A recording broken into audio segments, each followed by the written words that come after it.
Hey, it's BT with the BT Dutch GP review, and let's get right to it, man. What a great, was that not good racing? I've watched GP for a long time. As far as all three classes, that was the best racing weekend ever. It's not even a word, but it's the best racing weekend ever. Let's get right to it, man. Moto 3. They should just call that race pizza sex, because everybody likes pizza. Everybody likes sex. And it's always good. Even when it's bad, it's no. And pizza sex, that's what they should call it. Instead of Moto 3, coming up next, pizza sex. Everybody will watch it because it's always going to be good. And it was great. Let's get right to it.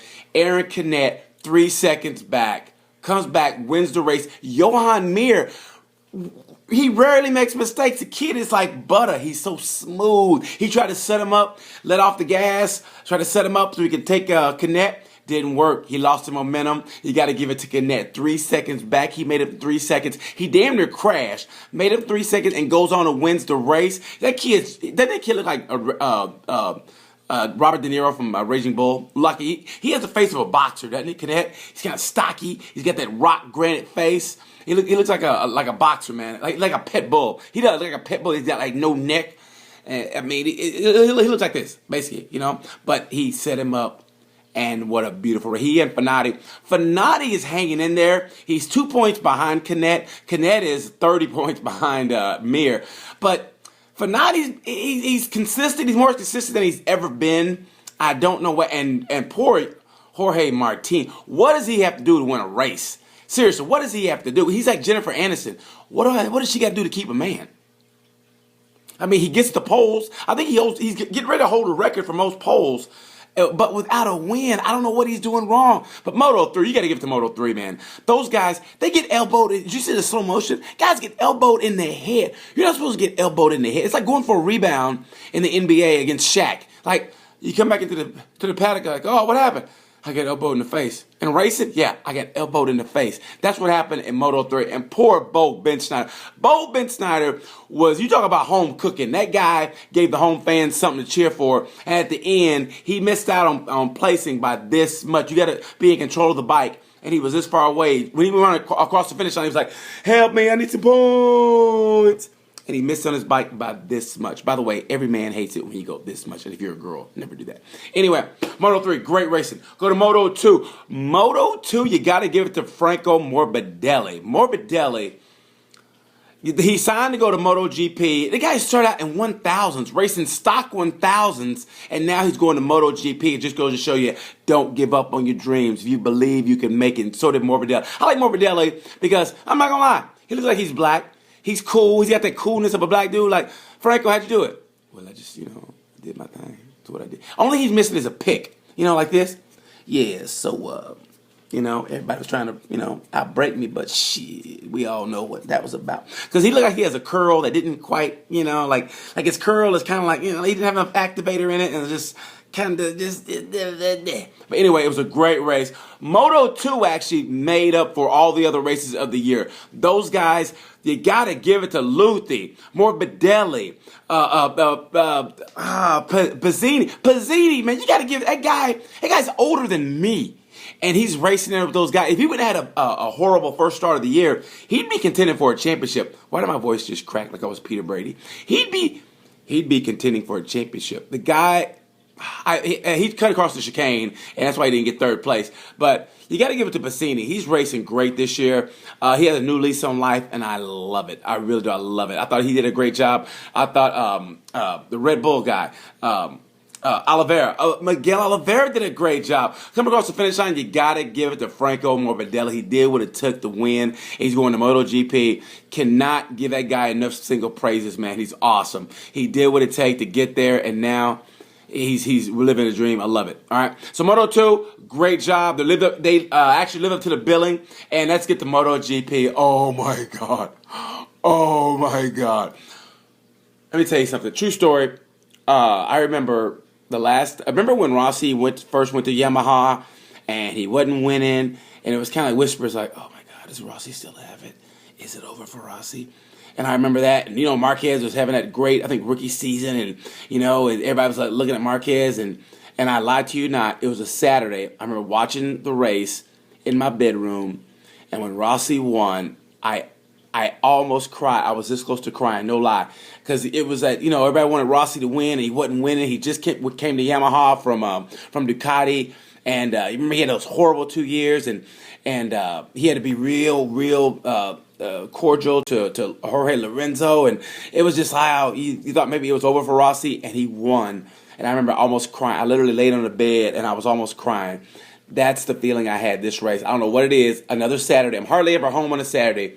I'm home on a Saturday watching a race in my bedroom. Same scenario. And what Rossi did, oh my God. The way it was a masterclass, as Nick Harris would say. It was a masterclass. The way Rossi, they were hunting him down, and the old man did his thing. 38 years old. He felt the pressure. He felt the pressure, and he still did the damn thing. He still did the damn thing. They were coming at him left and right, and he held them off for the win. I thought Rossi, and that new chassis is working for him. That new chassis, it's like a new girlfriend. Like, oh, hey, got a new smile. What's that smile on your face? You know why that smile on my face? And that's what it's like, man. He's got a new pair of shoes.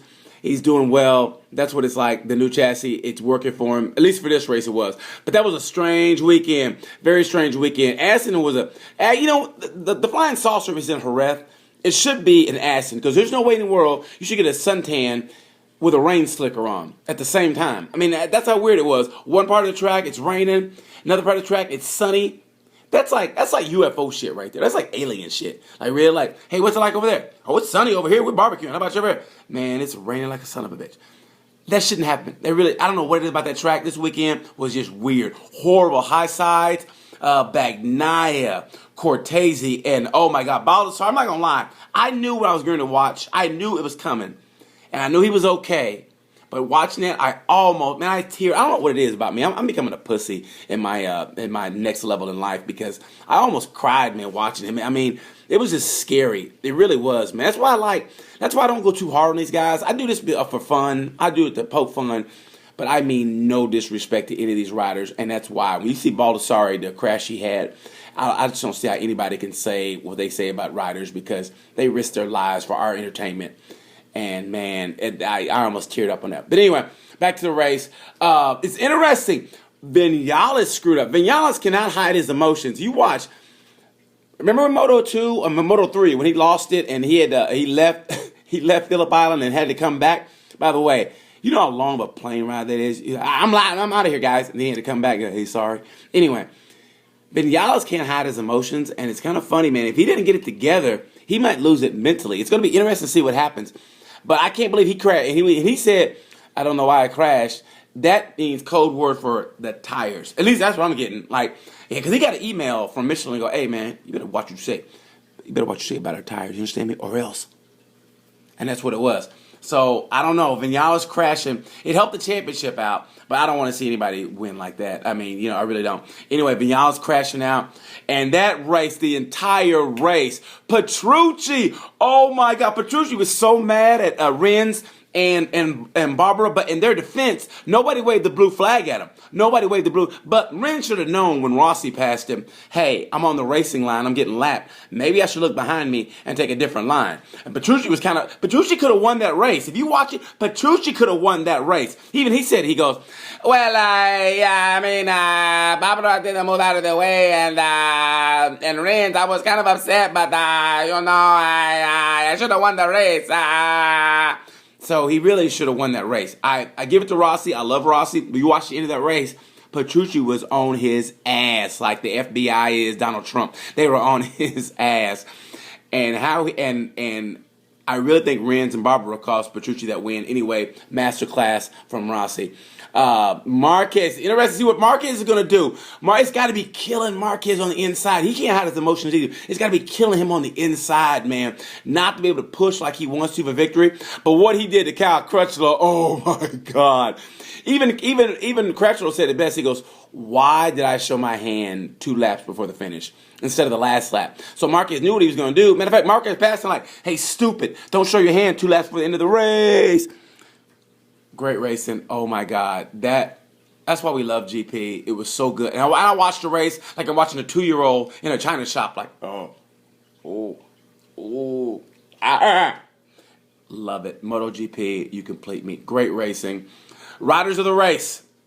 Moto 3, Canet, coming from 3 seconds down. Aaron Canet. Moto 2, Morbidelli, the pseudo black man. I tell you, all he needs is a pick. That's what he needs to do with his next helmet.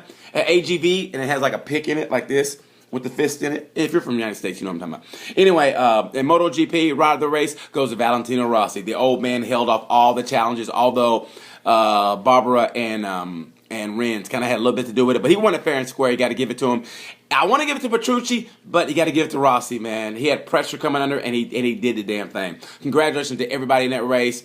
It was weird to watch Marquez try to get into that podium, like the hug, because it was two Italians and they're really good friends, and they're hugging each other, and Marquez tried to get a hug. Did you see him try to hug Rossi? And it was like a half-ass kind of hug, kind of like, hey, are we really buddies now? And Rossi was like this with Petrucci, and Marquez like, It's kind of like you have a wife, a new wife, and your ex-wife is there, and she wants to get in on a picture. You go, really? Why you? This is my new girl right here. Why you? You don't want to run off with the mechanic. Anyway, great racing. Cannot wait next week for the German GP at the Sachsenring. I love the Sachsenring. So that's pretty much it. Thanks for watching as always, guys. In association with Sport Bikes Inc. Please go to Sport Bikes Inc. and read my MotoGP reviews. And also, it's a great magazine. Talks about everything motorcycles. So watch Sport Bikes Inc. Thank you guys so much for watching and listening and watching my crazy ass rant. Greatest racing of the year, AssenGP. See you guys at the Sachsenring. Talk to you later. Until then, you know what I'm trying to say? Boo.